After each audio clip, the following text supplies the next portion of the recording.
você se sente melhor e passa mais horas naquela posição ou treina Sim. mais horas. No início, por não entender nada disso, eu ficava 20 minutos na bike, 25 minutos já Não aguentava não mais. aguentava mais qualquer passeio. A perna aguenta, a perna é forte, mas as costas, posicionamento lombar, tinha alguma coisa errada. Não, eu até confesso uma situação, já te falei isso, eu tenho uma hernia de disco cirúrgica que eu não durmo por conta da hernia. E o único lugar que eu não sinto, por incrível que pareça, é na bicicleta, mas ela bem ajustada, porque o osso do quadril fica bem ajustado. Algo que eu tenho que fazer para poder fazer o bike fit, além de ver sua flexibilidade e tal, que eu não preciso ver isso, porque eu já te conheço, vamos dizer assim, já sei várias das limitações, mas eu preciso ter ela alinhada com o chão. Então, ó, eu coloquei umas borrachinhas que eu tenho aqui, e aí ela está nivelada com o chão. Então, a partir daqui eu sei que os dois eixos de movimento eles estão alinhados. Quando você sentar e eu for fazer as medidas, aí vale a pena eu ressaltar como são feitas as medidas. Bem antigamente, se fazia as medidas de bike fit vem da década de 80, 90, baseado primeiro em consumo de oxigênio, então quando eu consumo mais gases, quer dizer que eu estou fora de uma medida confortável, e na sequência, análises cinemáticas para ver possível tensão de ósseo muscular e atingir essas medidas. E aí eles acharam medidas possíveis básicas, e aí eu utilizava pêndulo, tal, tem um kit da década de 90 que você compra. Na sequência, inventaram isso aqui, um goniômetro, que aí é um bike fit estático. As medidas são as mesmas que eu vou fazer por filmagem, mas eu tenho que te posicionar e observar o ângulo aqui. Posicionar o seu joelho no ponto correto, por exemplo aqui, e colocar o ângulo aqui. Os 3 ângulos principais que eu vou observar. Só que é um bike fit estático, de maneira que você não se movimenta. Tem um bike fit que na verdade chama pré-fit. Tem gente que vende como bike fit, que a Shimano tem uma fórmula, que eu tiro suas medidas, então eu entro num estadiômetro parecido com esse, que ele tem mais detalhes. Aí nesse estadiômetro eu pego o cavalo, pego a altura, pego os segmentos. Você joga essa fórmula no computador e ela dá uma medida e o cara coloca a medida. Só que esse é um bike fit que a gente chama de passivo. Eu não te medi na bicicleta, girando. Eu te medi fora e joguei as medidas. Aquele não é passivo, é ativo, só que estático. Eu fico parado. Você fica parado. Aí vem o terceiro nível, que é o que eu faço. É ativo, ou seja, você está pedalando. Aí eu estou com uma câmera que capta ou 30 frames, que é a Logitech que pega 30 frames. Eu tenho uma outra câmera que ela tem uma qualidade um pouco pior, mas ela pega até 175 frames por segundo, porque eu tenho que pegar exatamente esse ângulo aqui. Às vezes eu preciso deste, às vezes eu preciso deste. Nem sempre preciso de todos os ângulos. Só que eu preciso dar um pause na câmera exatamente, você girando naturalmente a 75, 80, eu tenho que dar um pause e ela tem que estar aí. E aí a partir disso, eu vou lá no software no Kinover, que é um software que a gente usa, falei porque você já sabe, e faço essa aferição. E tem um nível de bike fit acima, que é o pica das galáxias, vamos dizer assim, que eles usam um acelerômetro. Por exemplo, eu crio algo que não está comigo, está no Lacon, está no laboratório que nós fizemos parte, que são LEDs. Eu tenho um aqui, só que eu não estou sem a caixinha. Isso sou eu que inventei, só que eu não estou utilizando no momento, mas eu inventei com o objetivo de fazer pesquisa aqui, ó.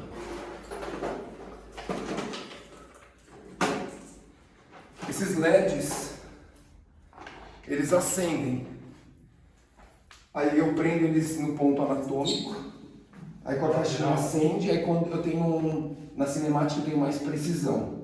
Para o bike fit residencial, tal, eu não preciso dessa precisão, mas para que eu fiz isso? Porque a ideia era fazer mais pesquisas com o bike fit, com análise cinemática.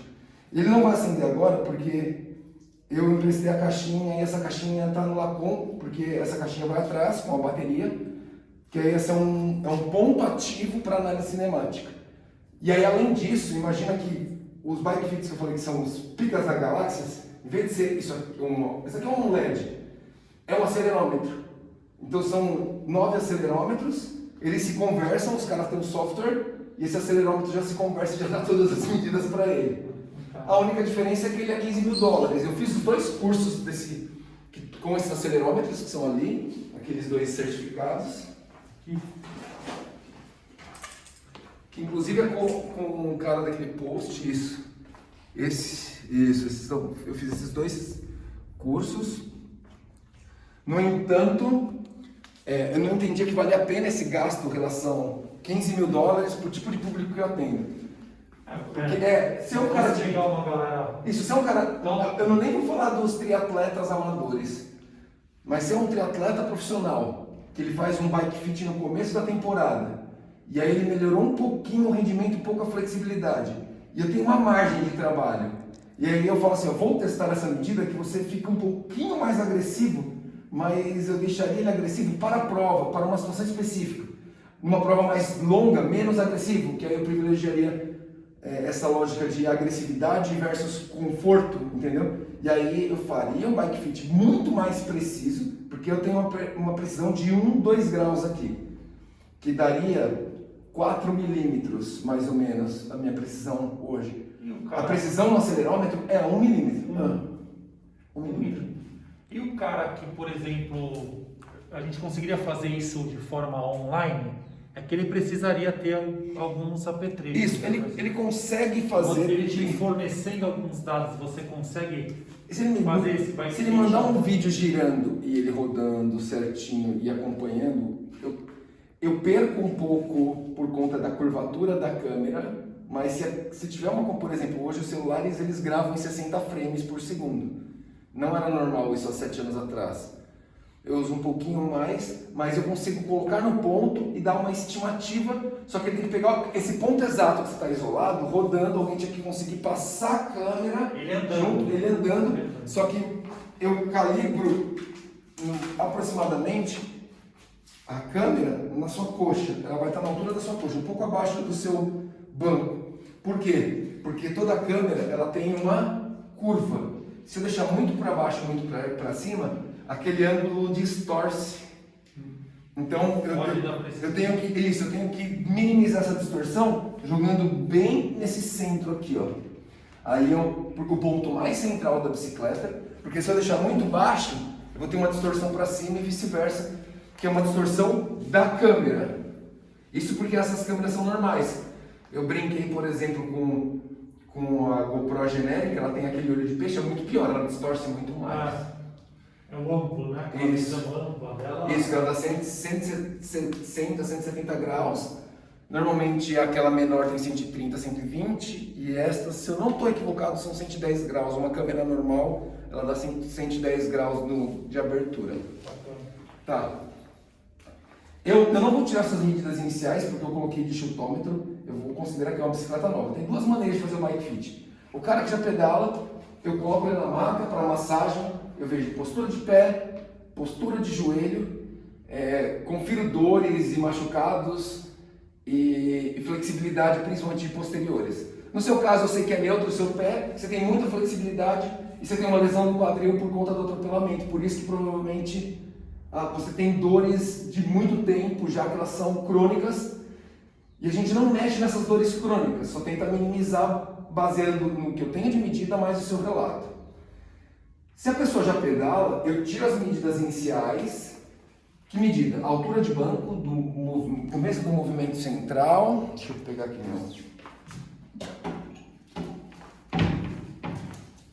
bem do meio do começo do movimento central até o topo do banco. E olho por aqui, ó, por exemplo, seu banco está antes com 71,8. Essa é a altura do seu banco agora. Eu tenho que olhar exatamente dessa direção. O que a gente chama de cockpit, ponta do banco. Por isso que se você troca o banco ou mexe ele, eu perco o cockpit. Aí tem gente que mede, tem algumas variações de medida, mas eu uso bem essa emenda da mesa, ó. Da 53, provavelmente está no meu dedo. Isso. E aí tem os 2 desníveis. Sem trocar a peça. O recuo de banco que eu falei, aquela hora que dá mais o stack, só que relacionado à altura do banco. São as 4 medidas principais que vão no relatório. vai alinhar aqui com o meio do banco. E eu pego esse recuo aqui, ó.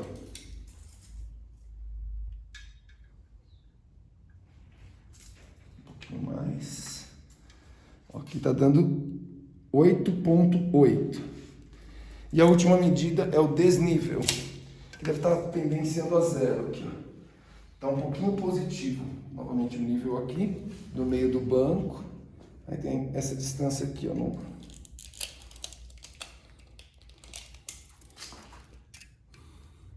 pouquinho menos. No meio do banco, ó. 3,1. Isso, é no meio. 3,1. Essas são as 4 medidas básicas. Eu até peguei e tem outros detalhes de medida. Por exemplo, pé de vela, que é essa peça, ela tem tamanho. A bicicleta... Eu pensei que era só entrar Ó, na bike. 175, ó. 175, 17 centímetros e meio. Uma bicicleta P, ela tem 17 centímetros e 25. Uma bicicleta Speed, normalmente 17 centímetros. Isso faz diferença o quê? Menor? No giro, até maior tem, mas olha o tamanho do giro. O tamanho da nossa perna, o tamanho do giro. Por exemplo, eu vou dar um exemplo de quando eu tenho que pensar nesse giro, principalmente. Nós somos grandes, com 1,80 m, não faz diferença, mas uma pessoa com entre 1,50 m e 1,60 m, com condromalácia, uma patologia normal no mundo de hoje. Se todo mundo tem algum nível de desgaste articular no joelho, todo mundo é muita gente, mas mais da metade da população. E ela normalmente é leve, só que uma pessoa baixa com um nível de desgaste alto, a condromalácia ela age na flexão do joelho. Se tem um pé de vela grande, a altura do banco tá boa, mas toda vez que ela chegar aqui, ela vai judiar do joelho. Ela desce e vai judiar do joelho. Então é ideal que ela tenha um pé de vela menor, porque ela faz círculos menores e o problema já não é nem a extensão, mas a flexão. Então, quando a bicicleta é usada, a gente faz isso. Quando é nova, faz a altura do cavalo e tal. Por que isso eu também não vou fazer? Lembrando que você está numa bicicleta M, você está entre a M e a L, e ela está praticamente no máximo de altura que o canote posto consegue atingir. Eu não lembro se está ao máximo, mas normalmente é outro detalhe. Se você olhar os canotes, eles apresentam um risco limite. Normalmente onde está essa marcação, normalmente é o limite. Alguns aparecem bem o risco, normalmente entre 8 e 12 centímetros. Tudo depende de grossura. Pode ver que esse canote é mais parrudão que esse daqui que você tá. Mais grosso. Beleza. Falei esse monte de coisa. Você não tá com bermuda por baixo, né? Não, eu trouxe bermudas. Eu prefiro para eu ver o ponto do joelho na hora que pedalar.